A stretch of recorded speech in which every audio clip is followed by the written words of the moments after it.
आज का वचन सुसमाचार संत मत्ती अध्याय 6 पद संख्या 24 से 34।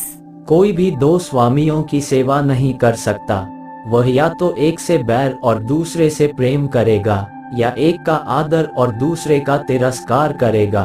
तुम ईश्वर और धन दोनों की सेवा नहीं कर सकते। मैं तुम लोगों से कहता हूँ, चिंता मत करो न अपने जीवन निर्वाह की कि हम क्या खाएं, और न अपने शरीर की कि हम क्या पहने। क्या जीवन भोजन से बढ़कर नहीं, और क्या शरीर कपड़े से बढ़कर नहीं।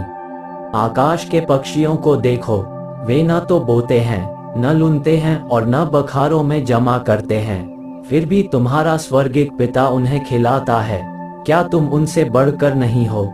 चिंता करने से तुम में से कौन अपनी आयु घड़ी भर भी बढ़ा सकता है?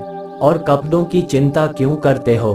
खेत के फूलों को देखो, वे कैसे बढ़ते हैं। वे न तो श्रम करते हैं और न काटते हैं, फिर भी मैं तुम्हें विश्वास दिलाता हूँ कि सुलेमान अपने पूरे ठाट बाट में उनमें से एक की भी बराबरी नहीं कर सकता था। रे अल्पविश्वासियों, खेत की घास आज भर है और कल चूल्हे में झोंक दी जाएगी। यदि उसे भी ईश्वर इस प्रकार सजाता है, तो वह तुम्हें क्यों नहीं पहनाएगा? इसलिए ये कहते हुए चिंता मत करो, हम क्या खाएं, क्या पिएं, क्या पहने।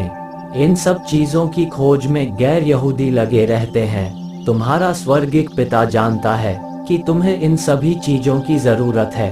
तुम सबसे पहले ईश्वर के राज्य और उसकी धार्मिकता की खोज में लगे रहो, और ये सब चीजें तुम्हें यूं ही मिल जाएंगी। कल की चिंता मत करो, कल अपनी चिंता स्वयं कर लेगा। आज की मुसीबत आज के लिए बहुत है। यह प्रभु का पवित्र सुसमाचार है। आमीन। आज का चिंतन, स्वतंत्रता बहुत ही अच्छी चीज है। ये हमें जिम्मेदारी देती है। गलत राहों में कदम रखना अवश्य ही हमारे विनाश की निशानी है, और यही कारण है कि हमें बुजुर्गों या समझदारों के साथ की अति आवश्यकता है, जो हमें सही राह दिखला सके, जो हमें हमेशा जिम्मेदारियों की याद दिलाकर हमारा ध्यान हमारे लक्ष्यों पर केंद्रित रखते हैं। आज के पहले पाठ में हम पाते हैं कि राजा जोहास ने नबी की चेतावनी को नहीं सुना, फलतः उन्हें उसके कुकर्मों का फल भुगतना पड़ा। इसलिए सुसमाचार में प्रभु यीशु ये चेतावनी देते हैं कि हम अपने लक्ष्यों की ओर हमेशा एकाग्रतापूर्वक उन्मुक्त रहें। हमारे इस जीवन का मुख्य लक्ष्य अनंत जीवन है।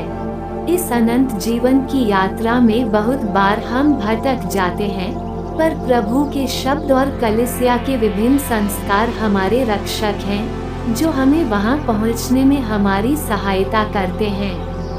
आमीन।